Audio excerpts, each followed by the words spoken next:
Hi అండి, అందరికీ నమస్తే అండి. Welcome to Prashanthi cooking and health అండి. నేను ప్రశాంతిని. ఈరోజు వీడియోలో చిలకడ దుంపలండి, అరగంట గంటలు నీట్గా శుభ్రంగా కడిగేసుకోండి.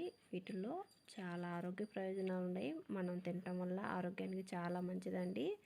చూడండి, శుభ్రంగా వీటి మీద ఉండే మురికంతా పోయే విధంగా బాగా కడిగేసుకొని ఈ చిలకడ దుంపకి రెండు పక్కల ఇలా కట్ చేసేసుకోండి. తొడుగుల దగ్గర కట్ చేసుకొని ఇప్పుడు ఒక ఇడ్లీ పాత్ర తీసుకొని ఒక 1.5 గ్లాసు వాటర్ పోసుకోవాలండి.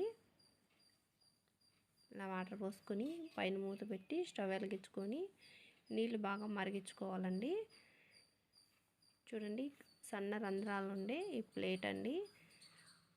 ఇది లేని వాళ్ళు మనం అన్నం ఉడికేటప్పుడు వంచుకుంటాం కదా, చిల్లులు ఉండే రంధ్రాల ప్లేటు, ఆ ప్లేట్లో అయినా ఉడికించుకోవచ్చండి.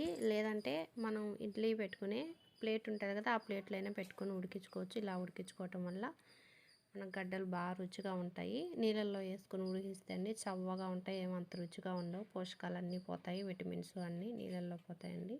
ఇలా ఉడికించుకుంటే మన ఆరోగ్యానికి కానీ చాలా మంచిదండి. వీటిలో విటమిన్స్ అలాగే పోషకాలు అన్నీ మన బాడీకి అందుతాయి. ఈ గడ్డల పిల్లలు పెద్దవాళ్ళకి చాలా మంచిదండి. జీర్ణశక్తి పెంచుద్ది, అదుపు బరువుని మనం అదుపులో ఉంచుకోవచ్చు. ప్రోటీన్, ఫైబరు, ఐరన్ అన్నీ ఉంటాయండి ఈ దుంపల్లో. 10-15 నిమిషాల సేపు ఆవిరి మీద ఇలా ఉడికించుకుంటే టూత్పిక్తో మీరు చెక్ చేసుకుంటే చూడండి బాగా ఉడికిపోయాయి. పీచు పదార్థం ఎక్కువ ఉండటం వల్ల ఫ్రీ మోషన్ అవ్వద్ది, మలబద్ధకం లేకుండా చూసుకోవచ్చు. మీరు కానీ ఈ దుంపలు దొరికే సీజన్లో